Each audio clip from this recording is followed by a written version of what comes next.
बहुत समय पहले की बात है। एक छोटे से राज्य में राजा विक्रम का शासन था। उनका राज्य खुशहाल था, लेकिन एक चीज की कमी थी। राज्य में कोई अनोखी और रहस्यमयी चीज नहीं थी। राजा को हमेशा कुछ अद्भुत खोजने की चाह रहती थी। एक दिन एक बूढ़ा साधु दरबार में आया और बोला, राजन, हिमगिरी पर्वत की गहरी घाटी में एक चिड़िया रहती है जो सोने के पंखों से चमकती है। यदि आप उसे पकड़ लाइए तो आपका राज्य और भी समृद्ध हो जाएगा।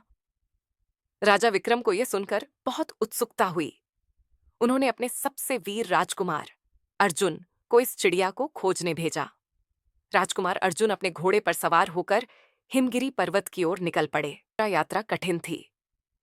अर्जुन को घने जंगलों, ऊंचे पहाड़ों और तेज बहती नदियों को पार करना पड़ा। रास्ते में उनकी मुलाकात एक बूढ़ी महिला से हुई। एक झोपड़ी में रहती थी। बूढ़ी महिला ने कहा, राजकुमार, सोने की चिड़िया तक पहुंचने के लिए तुम्हें 3 कठिन परीक्षाएं पास करनी होंगी।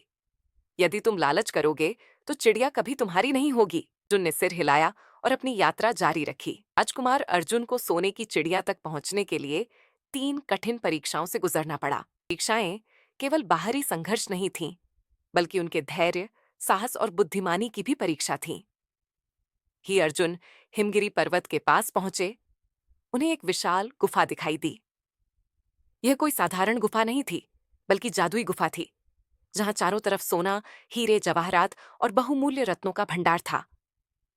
गुफा के प्रवेश पर एक आवाज आई, जो भी इस गुफा में प्रवेश करेगा उसे अपार धन संपत्ति मिलेगी, लेकिन यदि वह इसे छुएगा या लेने की इच्छा करेगा तो वह हमेशा के लिए यहां फंस जाएगा।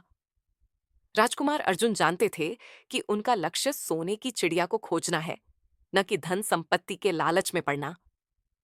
उन्होंने हीरे जवाहरात की तरफ देखे बिना ही आगे बढ़ने का फैसला किया। जैसे ही अर्जुन बिना कुछ लिए गुफा पार कर गए, गुफा गायब हो गई। यह परीक्षा उनकी लालच न करने की क्षमता को परखने के लिए थी, जिसमें वे सफल रहे। दूसरी परीक्षा, दैत्य का सामना।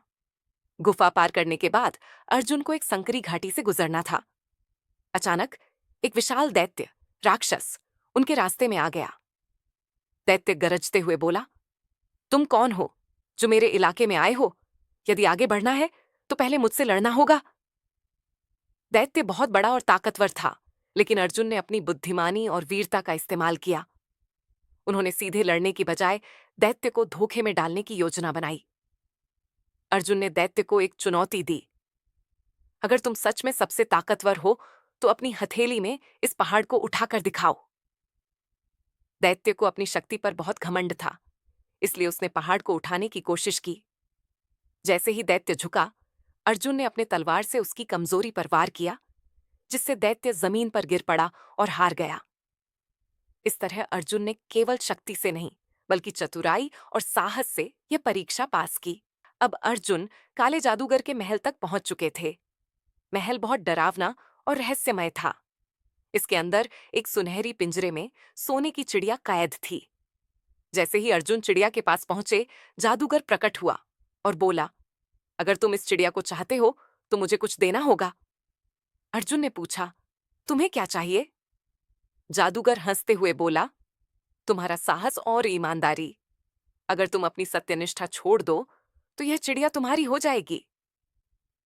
यह परीक्षा बहुत कठिन थी। अर्जुन को एक पल के लिए लगा कि अगर वे जादूगर की बात मान लें तो उन्हें आसानी से चिड़िया मिल जाएगी। लेकिन फिर उन्हें याद आया कि सच्ची जीत मेहनत और ईमानदारी से ही मिलती है, किसी शॉर्टकट से नहीं। अर्जुन ने अपनी तलवार निकाली और पूरे आत्मविश्वास से कहा, मैं अपना साहस और ईमानदारी नहीं छोड़ सकता। अगर मुझे इस चिड़िया को पाना है तो मैं इसे अपनी सच्चाई और बहादुरी से ही लूंगा। जैसे ही उन्होंने ये कहा, जादूगर अचानक धुएं में बदल गया और गायब हो गया। यह सब एक छलावा था। सोने की चिड़िया आजाद हो गई और अर्जुन के कंधे पर आकर बैठ गई। अर्जुन सोने की चिड़िया को लेकर महल लौटे तो पूरी प्रजा खुशी से झूम उठी।